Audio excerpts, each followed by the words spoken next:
नमस्कार।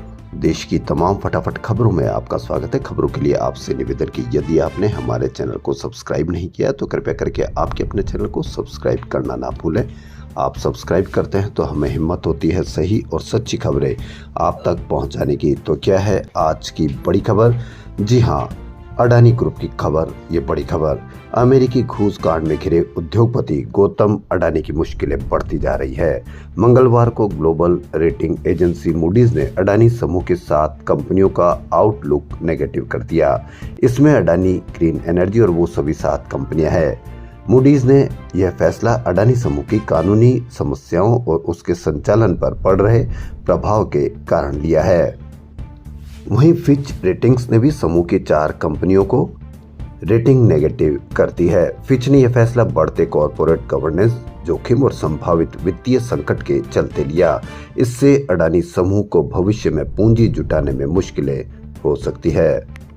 इसके कारण अडानी को अमेरिकी अंतर्राष्ट्रीय विकास वित्त निगम अभियोग के प्रभाव की समीक्षा कर रहा है। इसका असर श्रीलंका में बंदरगाह विकास परियोजना के लिए $550 मिलियन के कर्ज पर पड़ सकता है। इस प्रोजेक्ट का आंशिक स्वामित्व अडानी समूह के पास है। वहीं श्रीलंका सरकार भी आरोपों का अध्ययन कर रही है। अडानी के कई प्रोजेक्ट श्रीलंका में चल रहे हैं।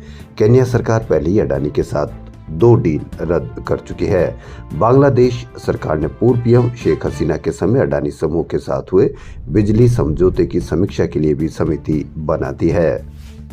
जब भी भर्ती निकले तो एक पद के लिए हजारों आवेदन आते हैं, लेकिन सरकारी पैमाना कुछ ऐसा है कि उसकी जादूगर के अनुसार कामकाजी आबादी में से मात्र 100 में से सिर्फ 3 लोग बेरोजगार हैं। क्योंकि यदि आपने हफ्ते में अगर 1 घंटे भी काम कर लिया तो सरकार की नज़र में आप बेरोजगार की लिस्ट से बाहर हो जाते हैं।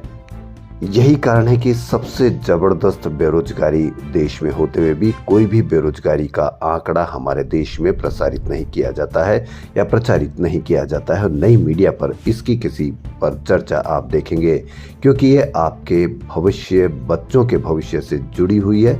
आप इसकी कोई खबर या कोई चर्चा मीडिया पर नहीं देखेंगे।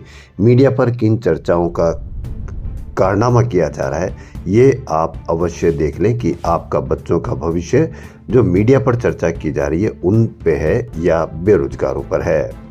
निर्वाचन आयोग ने राज्यसभा की 6 खाली सीटों पर चुनाव की अधिसूचना जारी कर दी है। 20 दिसंबर को चुनाव होंगे। उसी दिन नतीजे भी घोषित किए जाएंगे।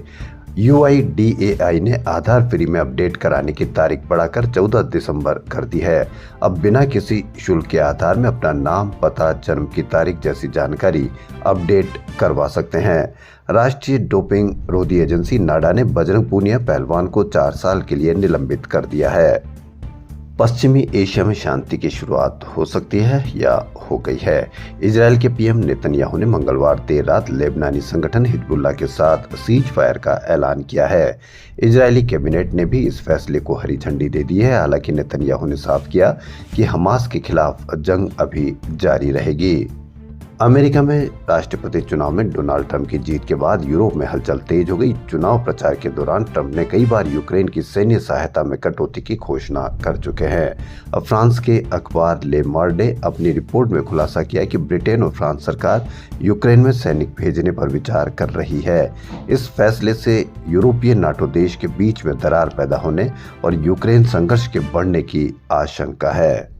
केंद्र ने पैन 2.0 प्रोजेक्ट की घोषणा की है। इसमें मौजूदा पैन को अपग्रेड किया गया। नया QR कोड वाला पैन कार्ड के साथ टैन की जानकारी भी जुड़ेगी, यानी पैन और टैन की सेवाएं एक साथ होगी। देश में 78 करोड़ से ज्यादा पैन कार्ड धारक हैं। उनके मन में कई सवाल उठ रहे हैं, जैसे क्या मौजूदा पैन कार्ड काम करेगा, क्या नए पैन कार्ड के लिए शुल्क देना होगा।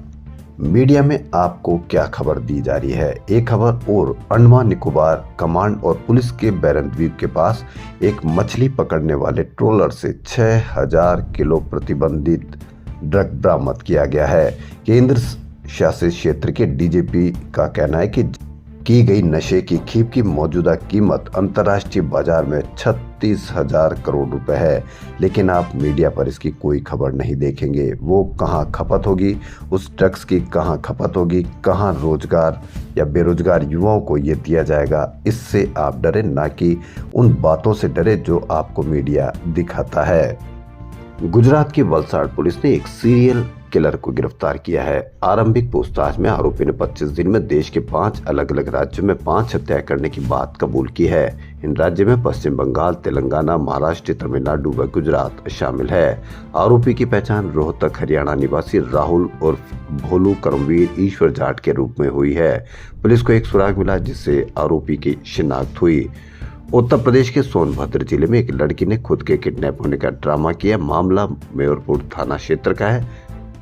किडनैप का एक वीडियो बनाया और उसने अपने पिता को भेजा। इसमें उसने कहा कि इन लोगों को 10 लाख रुपए दे दीजिए, नहीं तो मुझे मार डालेंगे।